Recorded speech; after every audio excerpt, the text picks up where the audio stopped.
Welcome to the third Next Step session of this year, Purpose-Driven Communications.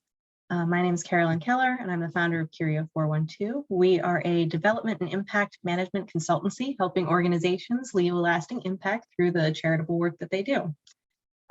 Today, we are focusing in on these purpose-driven communications with the hope and goal that we can equip you to use impact management to create purpose-driven communications that really connect with your audiences. Great communications can drive change, and communicating authentically and in alignment with your mission is really something that involves setting strategies and sometimes even policies around how you're going to be able to demonstrate your impact, express your values, share your stories. So today we're going to talk about all of those things and how to use impact to really inform and inspire your audience. Before we begin, a little bit about me. I'm a purpose-driven consultant with nearly a decade of experience working in and with social sector organizations, as well as for-profit companies on their philanthropic programs. In 2019, I was recognized as one of Pittsburgh's 30 under 30, and this past year as an Allegheny County District 1 difference maker. I love being involved and seeing all the good work that people are doing in the community and really helping to enhance that and make it as impactful as possible. Which is how I got involved with impact management to begin with. And when I say I'm an impact management consultant, I often get asked, okay, well, what do you do? And the way that I view impact is a change in people's lives for better or worse. And I usually start off these sessions reviewing what is impact, which seems like such a simple thing, but it really helps to frame our conversation and how we're going to move forward with these purpose-driven communications today. When you think about impact as being a change in people's lives, whether that's better or worse, you want that change to be for the better, especially when you're working within your community and you're trying to solve a problem that is a real pressing need. And so when you utilize impact management as a process where you can use data-driven decisions to plan, organize, and implement for impact with a measurable outcome in mind, you're able to more easily leverage the work that you do to make the impact that you want to see and adjust accordingly whenever that impact maybe isn't what you thought or expected. I started thinking more seriously about impact after nearly a decade of working in the social sector and with nonprofits. And even though I'd been involved with the fundraising and development side of things, with operations, education, there was always a challenge of figuring out what metrics we could collect that would really demonstrate the impact of our programs or services. And very rarely did we sit down to think about how are we going to collect that data? What is the most meaningful point that we need to make? What is the thing that tells our story in the best way possible and can demonstrate the impact of our actions or our programs? So this got me thinking that there has to be a better way to plan, organize, implement for impact. And so I started looking in at different types of methods, and through a mix of various methods, I work with organizations now to ensure that their programs and services can benefit from having a real strategy in place for impact management. And this will allow them to be able to put a number of strategic processes in place. Managing impact can save time and costs, and when you turn that strategy into something that is really meaningful for your organization, it just enhances that investment that you're making in the community, and can also really improve the operations of your organization. So as you think about impact, also think about how you're going to utilize it afterwards, because understanding your impact and measuring your impact is really no good unless you do have that strategic portion of it that can help you drive objectives or set those baselines like we talked about earlier, managing and tracking what impact you're having and maybe adjusting as needed to make sure that you're able to set yourself up and scale for success so you're continually improving the way in which you're able to serve. It also, managing your impact provides a great baseline for cultivating support from your stakeholders. When you can see change over time and demonstrate change over time, you build that proof of concept that your organization is working well and able to make that change or difference and have the impact that your stakeholders may want to see. And maybe they want to be a part of that as well. And joining in and being part of something bigger is something that can be inspiring and motivating for people. And so that's one of the reasons why we're talking about purpose-driven communications today, because we want to know how to take that impact data that we have, and I say data in a very large sense. Some data is numeric, some data is stories and testimonials, and the ways in which those stories come together. But really being able to get that message across that demonstrates authentically what your organization's mission is and how you move it forward. So first, we're starting with knowing what you're for. When people see communications, they're engaging and responding to different inputs, whether that's words or tones or the visuals that they're seeing. And all of these elements are working together. And what you want them to portray is what your organization is for, what you believe in, what your values are, what you stand for as an organization, and what your main goal is to do. Many organizations know what they do or how they do it, but we're starting with this idea of why. What is the belief that is held that tells you what your organization is for and why your organization is doing what you're doing? When you start with purpose within your company, we've seen that purpose-driven companies tend to grow 3 times faster than competitors. And I say companies in the broad sense of there's nonprofit companies, for-profit companies.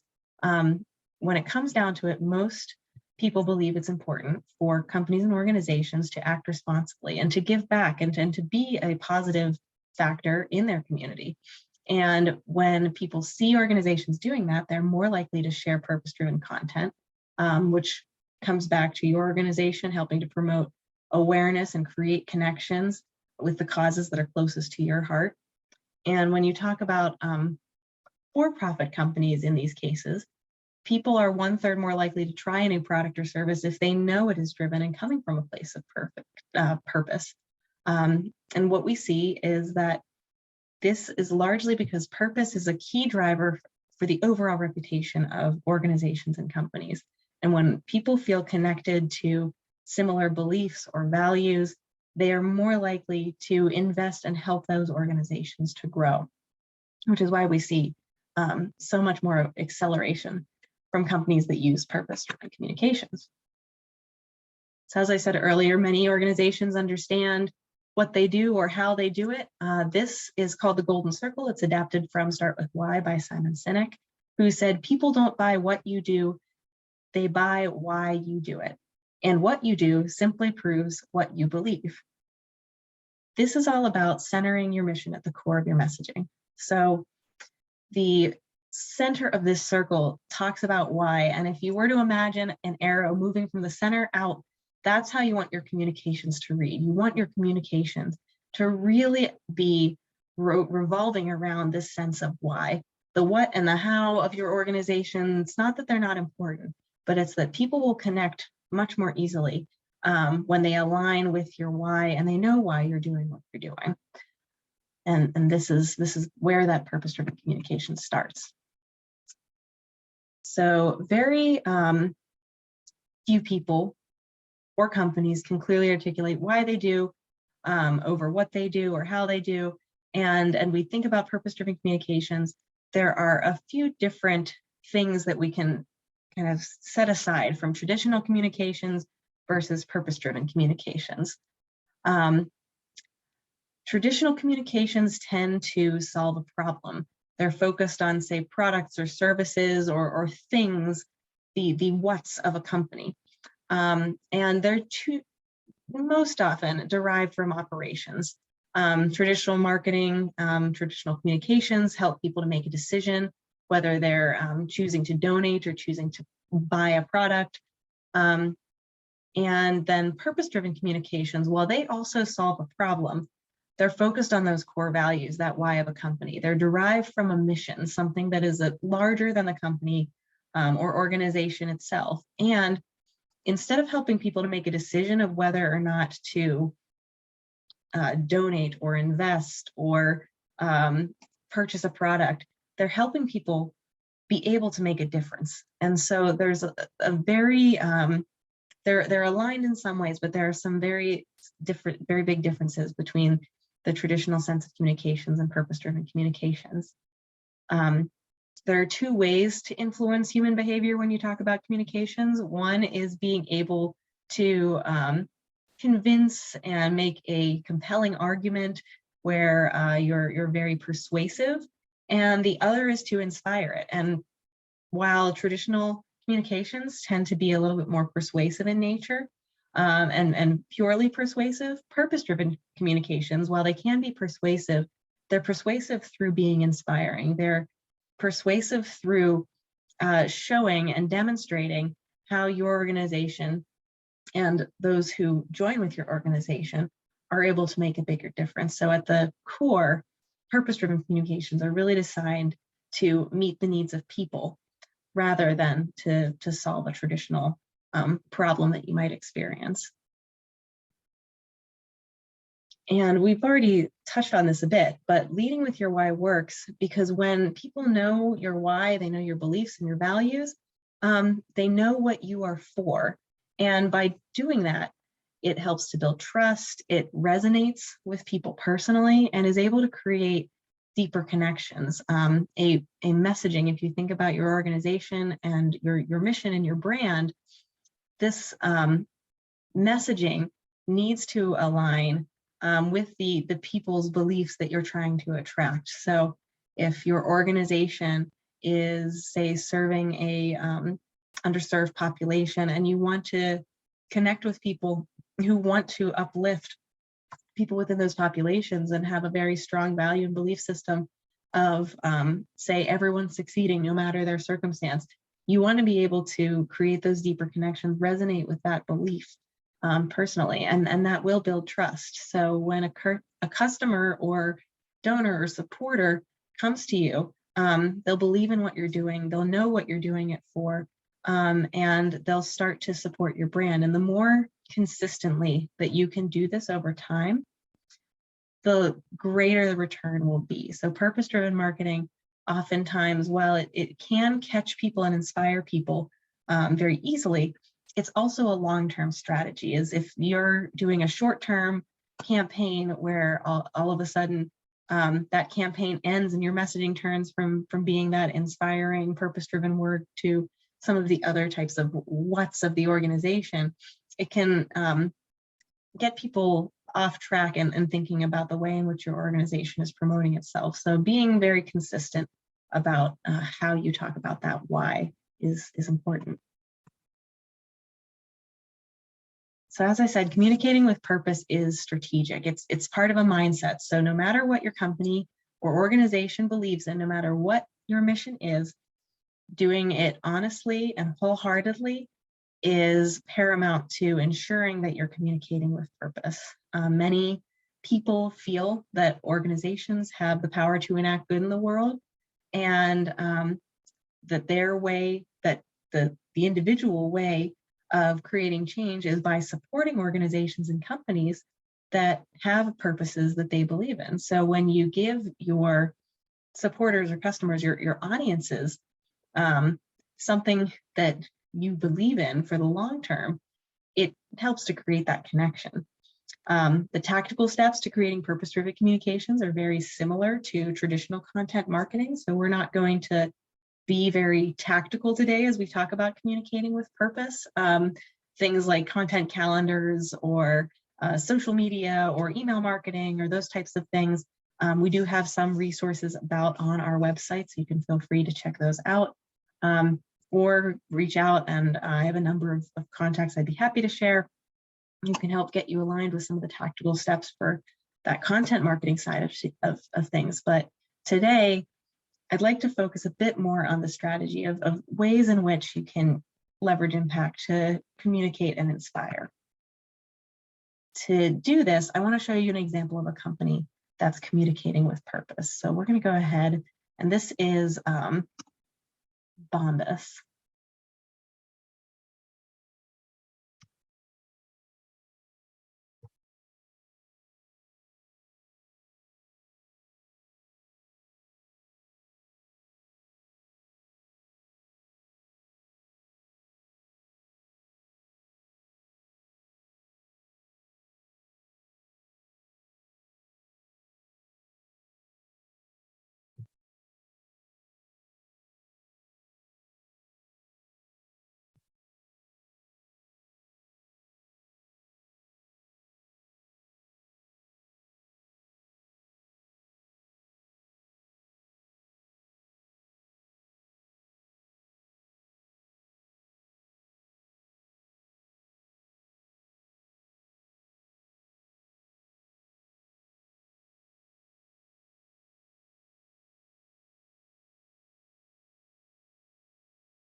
All right.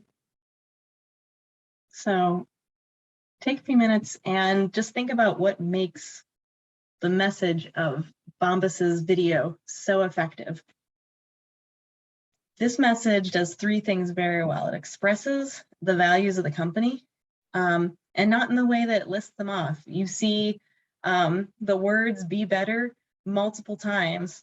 You see it on the tattoo. You see it in the background of when the team is celebrating. And you see whenever they're explaining the idea of a hive, what that means about the value of the community that they want to build, not only within their company, but within the rest of the world and the people who buy their socks.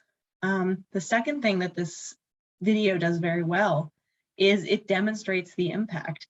It talks about 1 million pairs of Bombas socks donated within less time than they really anticipated. And that is pulling together a few different data points that really aren't difficult to grasp, aren't difficult to measure and keep in mind, but shows that demonstrated impact in a very visual way and a very material way for people to be able to see and understand clearly. And then lastly, this video does a great service to sharing the story of the company, but not only the company, but it shares a story about a problem that needs to be solved in the world. And at the end of this video, it turns that around and makes the customers, the people who have purchased and made it possible for Bombas to donate pairs of socks, into the heroes of this narrative story here. So there are a lot of great things about this video, and we'll reference it, but feel free to continue to think about it as we discuss the next few portions of how we're going to move through. So first, we're going to talk about, with purpose-driven communications, expressing your values. Values are those things or conditions that are important to you. They represent the things you want to do, the work you need to do to make a difference. And the clearer you are about your values, the easier it will be to put them in practice. Values provide a framework for decision-making and all of your interactions.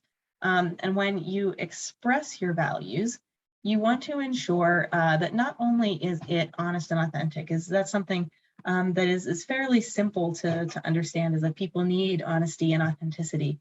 But you should make it about the person served, your customer, your patrons, the donors who may be investing in your organization, not about your organization or company. No one likes to hear a message that is self-serving, especially from a company that claims to be about purpose. And when you make your message about your community, whether that is the community of people served by your cause or the community of people supporting your cause, whether that's your volunteers, your donors, and the people who are investing around you, then you're allowing those people to feel empowered and hopeful and inspired that they are the drivers. And in fact, they are the drivers of the difference and change that you hope to see.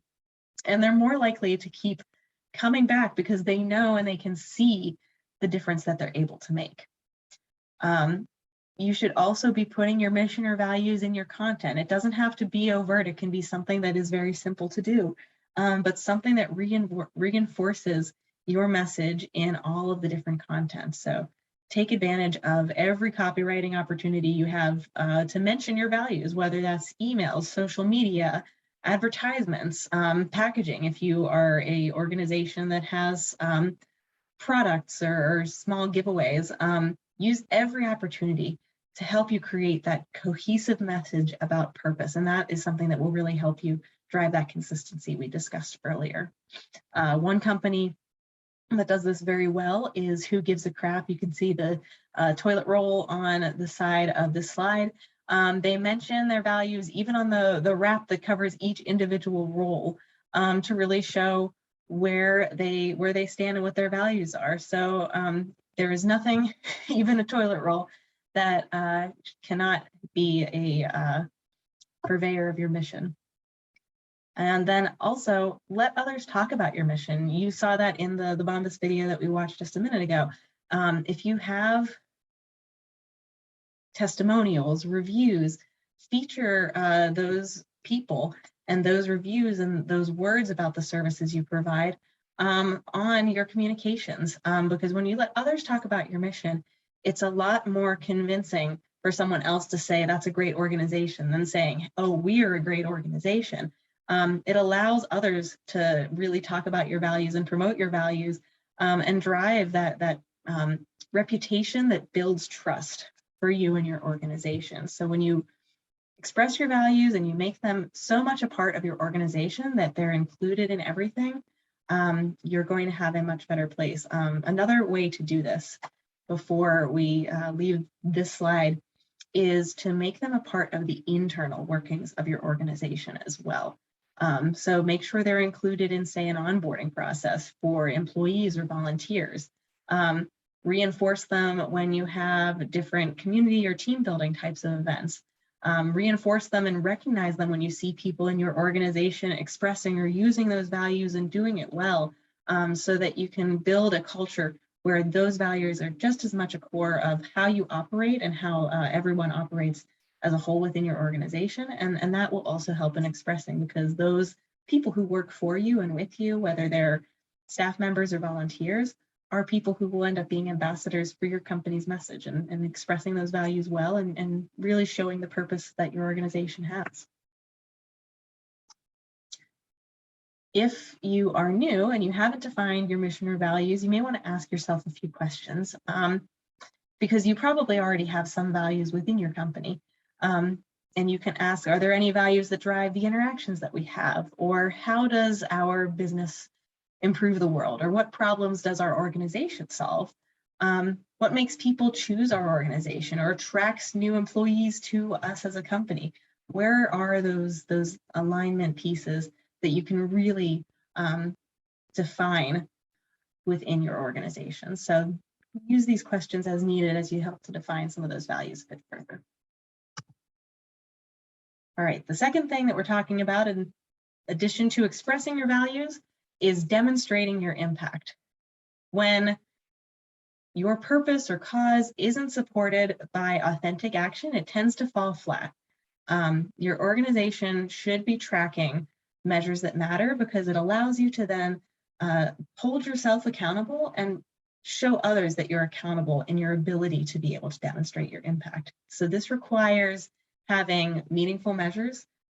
We did a next step session. The second one that we did last quarter was all about how to identify measures and create meaningful measures for your company. So you can go back to that if you have questions about how to kind of tease those out and really find measures that you can actively pursue and track within your company, and how to do it well and within your capacity. The next thing you need to do in order to demonstrate your impact is to do the do good math. Your organization, like I said, should be tracking those measures that matter, because it allows people to see that you're acting on the purpose that you have. So when you do that math for them and show that you're able to communicate that these measures are meaningful and easily understood, your audience will be easily able to see and share that message through the communications that you put out. So you'll see one example of this on the side here, for an organization that donated critical wish list items to shelters across the United States. And not only do they have the number of critical wish list items, 25,000, they also have the number of shelters, the 30 shelters, and they have them staggered across the map. So you can see the geographic breadth of what impact has been had by this organization. You can see the amount of items that have been donated directly to individuals and the amount of shelters that have been impacted and affected by the work of this organization. It's a bit hard to see, I'm sure, on this, but the bottom of this graphic as well says, we're so grateful to your supporters as we continue grateful for your support as we continue to spread hope to domestic violence survivors across the US. And so it really gives that call out, like we said, is making it centered on the people who made it happen. When you think about the impact measures that you want to demonstrate, when you do that math, so to speak, is you should be choosing measures that do 3 different things. They should be able to communicate well. And what we mean by that is that anyone who sees these measures understands the importance. Why are the wish list items important? Why is it important that we've reached 30 shelters? The second thing that they should do is be able to represent something of central importance to the result you want to achieve. So if the result that is achieved by, this graphic as an example is to support domestic violence survivors, then we're demonstrating here that we're representing a number of items highly needed by domestic violence survivors in the places where they need them, items going directly to those individuals. So that is a statistic that is something of central importance to that particular outcome that you want to achieve or the result you want to achieve. And then third, these measures should be reliable and consistent sources of data. It should be data that you can be able to get at any time with full accuracy so that you're able to demonstrate that impact in real time to the people who it matters most to. So communicate well, represent something of central importance, and be a reliable and consistent source of data. This allows you to be able to update your audience on your progress towards your purpose, and really allows them to connect and be excited about that progress as well. When you share your progress with the people in your audience and you thank them for helping you and being a part of something larger and able to reach it, your customers feel a part of something bigger, and they feel a part of something that helps better the world or their local community or the people around them. And it not only drives home the values and purpose that you have in your communications, but it allows you to empower your supporters, your audience members, to feel good about the work that they're doing, and is a great way to start a conversation with the people who support you the most. All right, so demonstrating your impact. And then lastly, we talked about expressing your values, demonstrating your impact, and the last thing is sharing your story. As I'm sure everyone is aware, stories are some of the most powerful things within our communications. They, instead of just relaying information, they allow people to experience information. And this is why they're so effective at conveying a memorable message to our audiences.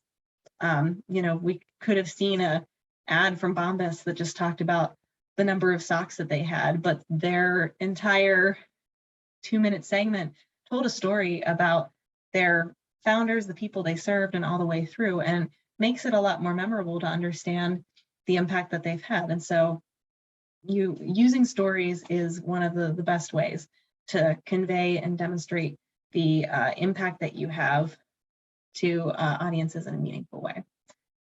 For a story to work as part of your messaging, it needs to be simple yet relatable and have an element of emotional involvement. One of the ways that we can do this is through a simple story structure known as the hero's journey, and this has been adapted by the organization Storytelling for Good, and this is what they call their social impact story map. In the first stage of their story, it's the what they call status quo and first steps.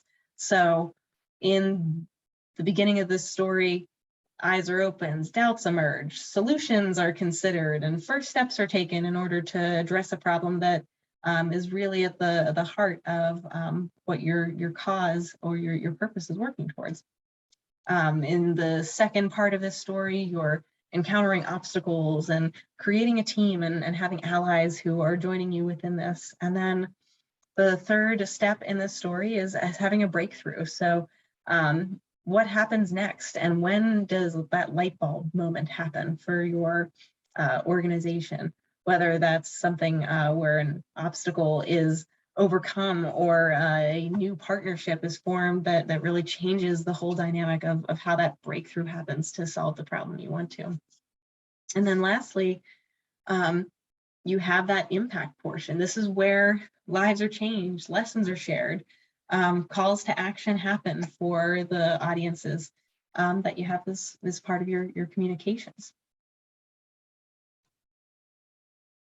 When you tell a powerful story and you're using and leveraging impact, you're using data in a number of different ways. So whether you're using numeric data, like some of the visuals we just saw when it comes to donating 25,000 items to homeless or to domestic violence shelters, or million Bombas socks.